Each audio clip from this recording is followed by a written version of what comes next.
Boxing isn't just about punches, it's about power. And power takes many forms. In the ring, Terence Crawford is flawless, undefeated. The first male fighter in a modern era to become undisputed in 3 weight divisions. A technician so sharp, he dismantles champions until nothing remains but silence. But outside the ring, that's where Canelo Álvarez reigns supreme. While Crawford builds quiet wealth in land and legacy, he turns victory into spectacle. A Bugatti Chiron purring through the streets, a Ferrari LaFerrari gleaming beside a Lamborghini Aventador, a yacht slicing through turquoise waters, and mansions of marble and glass rising like monuments to his dominance. Crawford might have walked away with the belts and a $10 million payday, but Canelo pocketed $150 million, proof that in boxing, glory doesn't always pay like greatness. So, before we step into the story of raw dominance and untouchable wealth, smash that like button, subscribe, and ring the bell. Because this isn't just boxing, it's power versus fortune.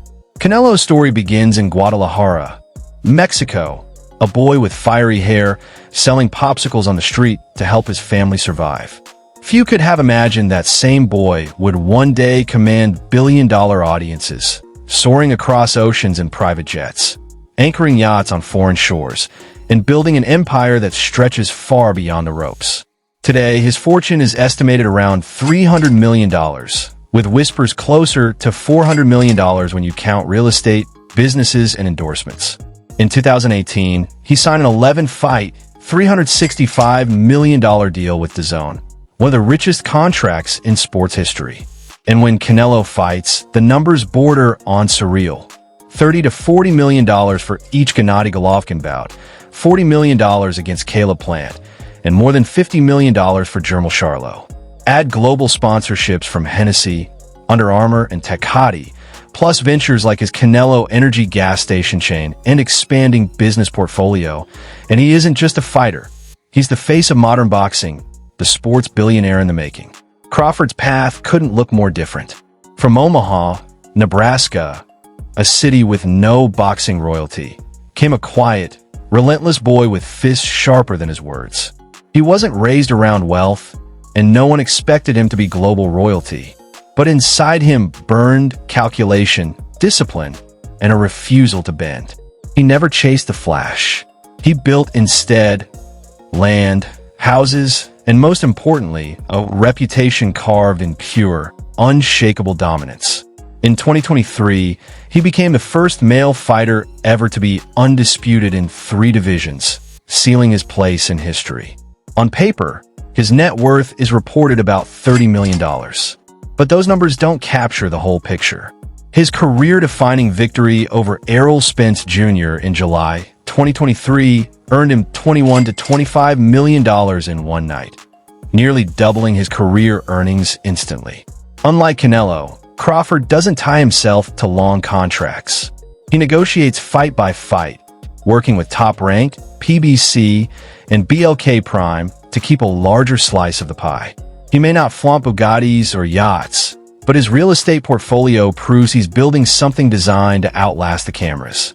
2 men, 2 worlds, yet both sit atop the same throne. Canelo, the global brand, turning every fight into a spectacle. Crawford, the quiet architect, stacking millions with precision while remaining undefeated. So the question lingers, is greatness defined by fortune or by perfection?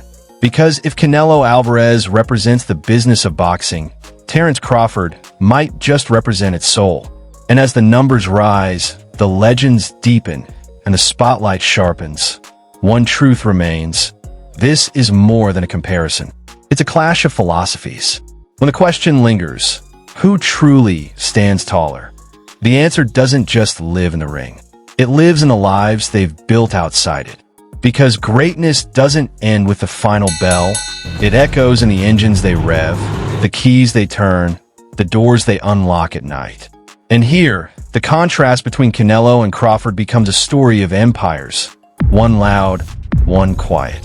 Picture this: Guadalajara, Mexico. A heavy gate swings open, sunlight glints off chrome, and inside stands not a garage, but a cathedral of horsepower. For Canelo, cars are more than transport. They're symbols of victory, trophies on wheels. Front and center sits his crown jewel, a Bugatti Chiron, nicknamed El Pitufo. Price tag? $2.5 million.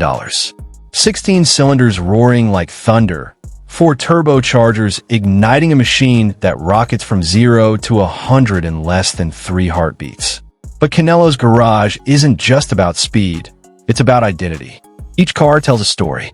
His Ferrari LaFerrari, one of only 499 ever made, is pure exclusivity, a reminder that he lives in circles few will ever enter.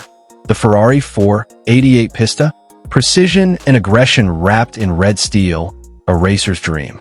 Then comes the Puro-Sang SUV, family comfort fused with Ferrari DNA, because even kings need room for legacy. For raw flair, there's the McLaren P1, futuristic and unforgiving, sitting alongside the quiet luxury of a Rolls-Royce Ghost. Add the Lamborghini Aventador SVJ, a raging bull that mirrors Canelo's own explosiveness in the ring, and the Eleanor Mustang, a throwback to classic American muscle. Proof that beneath the global icon, there's still the fighter who loves the grind. Together, his collection is more than transportation. It's a rolling museum of victory, worth over $8 million. Each engine a soundtrack to chapters of his career. Now, shift the lens to Omaha, Nebraska. No marble-floored garage. No velvet ropes. Terence Crawford's cars sit on familiar pavement, built less for spectacle and more for purpose. At the center, a Mercedes MGG 63, rugged, commanding, a machine that fits a fighter who values grit over glamour. Parked nearby, a Dodge Challenger Hellcat, unapologetically loud, American muscle at its rawest, and a GMC Sierra pickup, and the picture sharpens. Not excess, but utility. Together, his fleet is worth around $360,000, a fraction of Canelo's empire on wheels. But in that restraint lies the truth of Bud Crawford. Practical, focused, still rooted in the same Omaha streets that raised him. Cars, though, are just the first mirror of their split realities. Where Crawford drives in silence, Canelo lives in spectacle. The Mexican star sails oceans on a $5.9 million yacht, rumored to command a $35 million private jet when he takes to the skies. His wrists flash Richard Mille watches, his suits tailored sharp, his diamond chains glinting under spotlights. And in the closet, a sneaker collection whispered to top 600 pairs. For Canelo, luxury isn't hidden. It's displayed, staged, magnified. Crawford, by contrast, wears success differently. His jewelry collection, around $300,000, once made headlines only because it was stolen.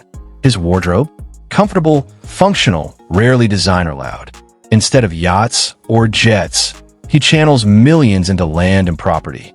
Reports suggest he owns over 40 properties across Nebraska, Colorado, and Missouri. Investments that generate income and build legacy. For Crawford, wealth isn't for show, it's for staying power. And then, the houses. For Canelo, homes are palaces. His Guadalajara estate gleams with modern design. Marble floors, glass walls, indoor pools reflecting the Mexican sun. He once owned a $6 million mansion in Del Mar, California, perched above the Pacific Ocean. His empire extends across Mexico and the U.S., each property a marker of global presence. Crawford's world is different.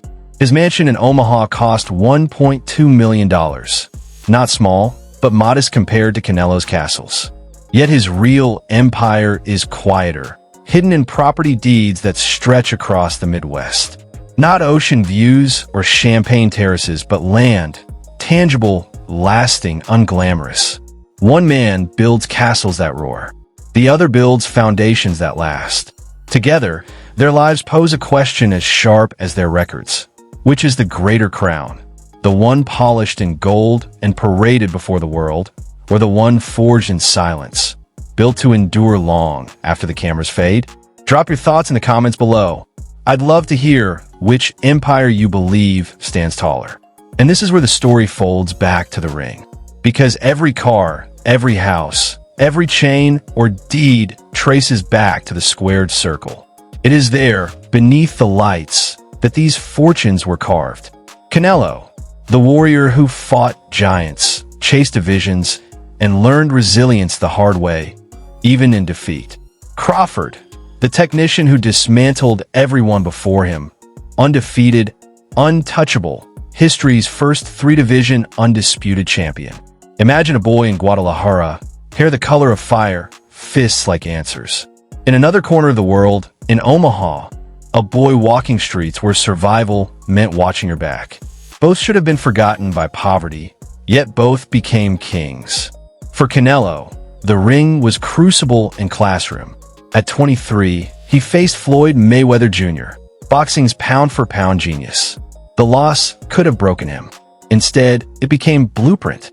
From that night, he rebuilt, sharpening his timing, hardening his chin, mastering patience. Rivalries became monuments. The Golovkin trilogy, wars with Miguel Cotto, Shane Mosley, Daniel Jacobs. A knockout of Sergey Kovalev for a light heavyweight crown. A ruthless dismantling of Caleb Plant to become undisputed at super middleweight. Canelo's empire was forged in battles with giants, his greatness measured in scale, in the audacity of chasing challenges across divisions. Crawford's reign? Defined not by quantity, but inevitability. He doesn't simply win, he erases the idea that his opponent ever had a chance. Southpaw, orthodox, mid-range, inside, Bud shift styles like water through stone. Take 2017, Julius Ndongo, unbeaten, brimming with confidence. Minutes later, Crawford stood undisputed at 140. Then came welterweight. Jeff Horn, broken apart. Kell Brook, finished. Amir Khan, stopped. Each man entered with hope. Each left dismantled. And the crown jewel, July 2023, Las Vegas. Crawford versus Errol Spence, junior analysts called it 50-50. But when the bell rang, it became 100-0. Crawford dropped Spence 3 times, broke him down, ended it in the 9th. That night, there was no debate. He wasn't just the best welterweight alive. He was the best fighter alive. 2 legacies built on different blueprints. One through scars and spectacle. The other through flawless execution. And so the question sharpens. When history remembers, what will matter more? The empire built on wars fought under the brightest lights, or the empire of inevitability, where no man could come close. And as their stories converge, one truth lingers. When the final bell tolls, not for a fight, but for their careers, what will endure? The empire of spectacle, or the empire of silence? Before you head out, don't miss the chance to unlock exclusive perks. Click the link in the description to become a channel member. You'll get early access to videos 48 hours before everyone else, the ability to suggest future topics, and so much more. Your support keeps these stories alive and growing. If you enjoyed this breakdown, make sure to like, drop a comment, and subscribe so you never miss what's next. And while you're here, why not keep the journey going? Check out our deep dive into Canelo Álvarez's rise to superstardom. Or, if legacy is what you value most, our feature on Terence Crawford's road to perfection. Either way, you're in for a story you won't forget. Thanks for watching, and I'll see you in the next one.